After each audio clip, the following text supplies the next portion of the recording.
오늘 고성국 칼럼은 바로 이 팬덤 정치가 나라를 망친다는 주제입니다. 제가 주필로 있는 아시아투데이가 이 김영 칼럼을 게재한 게 있는데, 저는 이 칼럼 여러분이 꼭 보시기를 바라는데요.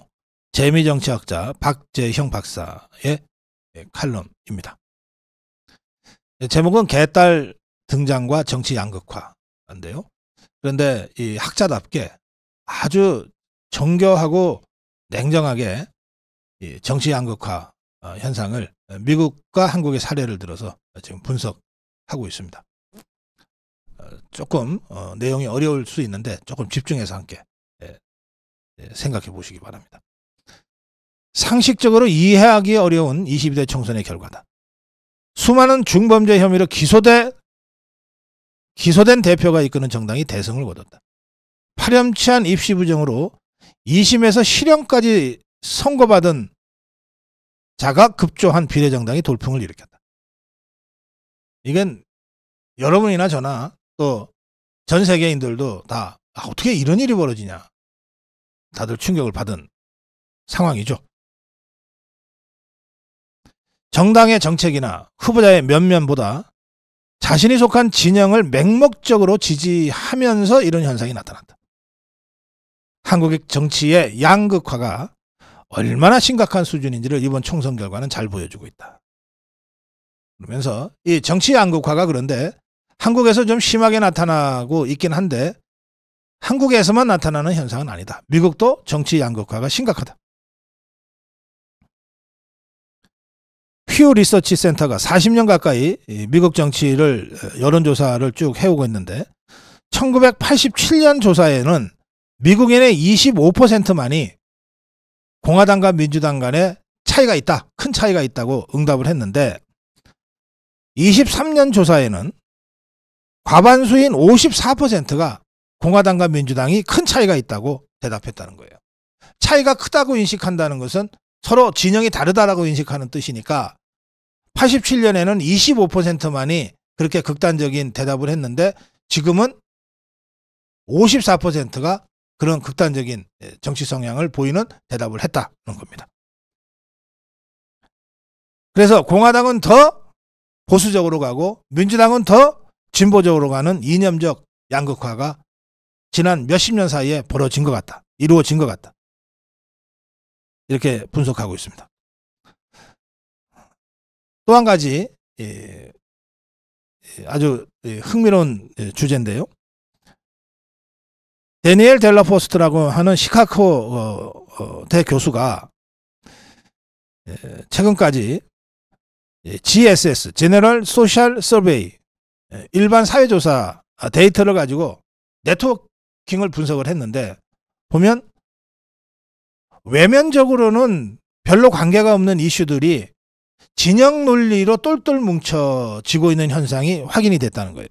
자, 이게 무슨 얘기냐면 예전에는 낙태에 대해서 찬반이 갈려도 이게 곧바로 무기 소지, 총기 소지로 찬반이 갈리거나 또는 뭐 관세, 세율 문제로 찬반이 갈리거나 하질 않았는데, 그런데 이제는 이게 진영 논리가 분명해지면서 이를테면 미국의 진보 민주당 쪽은 낙태 찬성, 총기 반대, 뭐 세율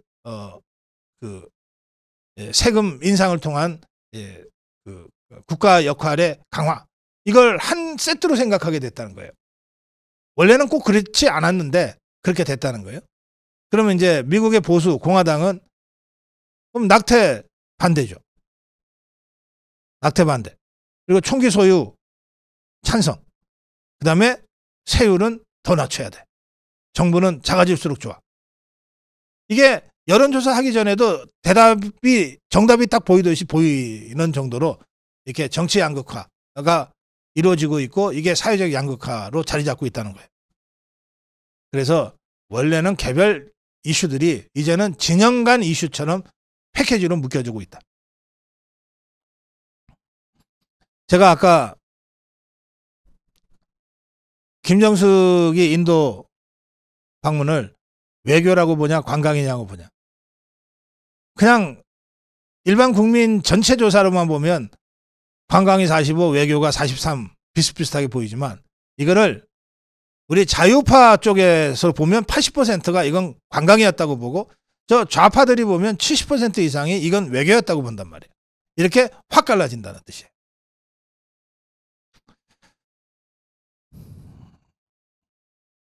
이렇게 되면 예전 같으면 대화를 통해서 좌파와 우파가 대화와 타협으로 합의를 이끌어낼 수 있었던 문제도 이제는 진영으로 갈라졌기 때문에 점점 그것이 어려워진다. 이런 뜻입니다. 이게 미국뿐 아니라 세계적으로도 이런 정치 양극화 현상이 나타나고 있어서 정치적 위기와 갈등이 고조되고 있는 그런 위기 상황이 계속되고 있는데 이 원인이 뭘까 도대체. 여러 가지 있지만 이 박재영 교수는 이게 SNS 정치, SNS의 폭발적 확대와 직접 연결되는 것 같다. 이렇게 분석을 합니다.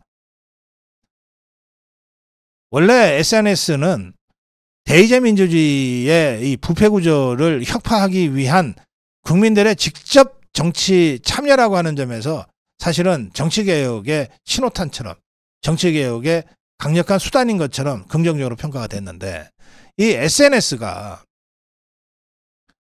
확증 편향을 갖고 있는 수많은 사람들의 이 검증되지 않는 가짜 뉴스와 괴담, 유포장으로 되고 그리고 그것이 알고리즘으로 계속해서 좌파는 계속 좌파 성향을 심화시키는 식으로 작동이 되면서 SNS가 정치적 양극화의 온상이 돼버렸다.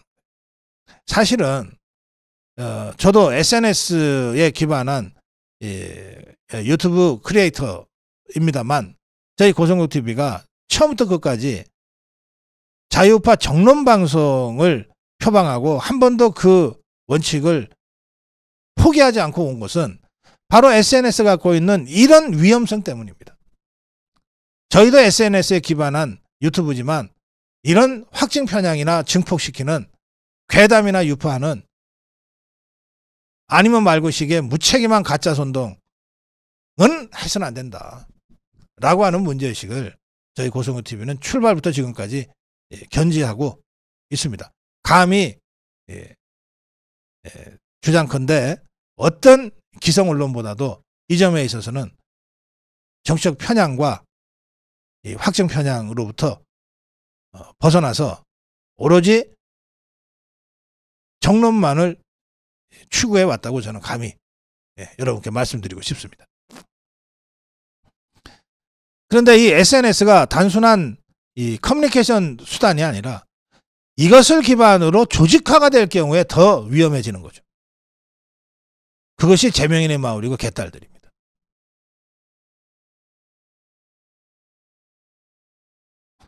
정치 양극화, 극단화가 갈수록 심해지면서 결국 이것을 부추기고 조장하고 있는 정치인들한테 그 책임을 우리가 묻지 않을 수 없는 사태까지 오게 된 거예요.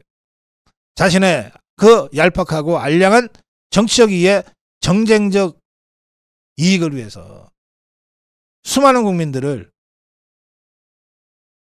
선동하고 확증 편향을 조장하고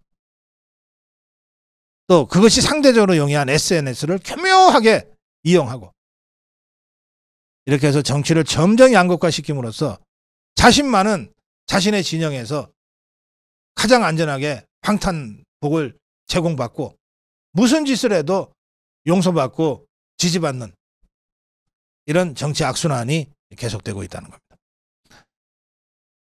한국의 개딸의 등장과 정치 양극화의 급격한 심화가 그런 의미에서 매우 깊은 연관성이 있다.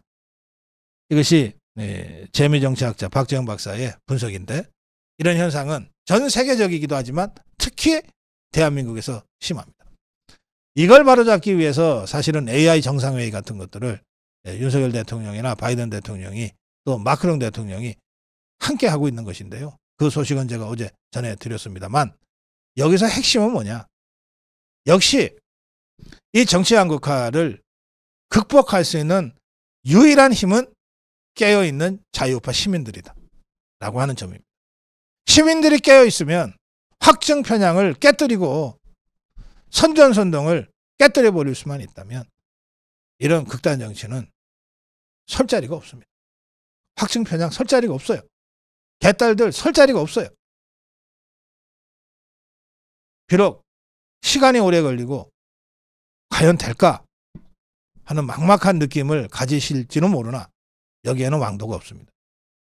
우리 자유파 국민 한 분 한 분이 깨어있는 시민으로 거듭날 때만이 정치 양극화를 돌파해낼 수 있는, 그리고 정론이 대한민국을 이끌어가는 그런 사회를 앞당길 수 있다.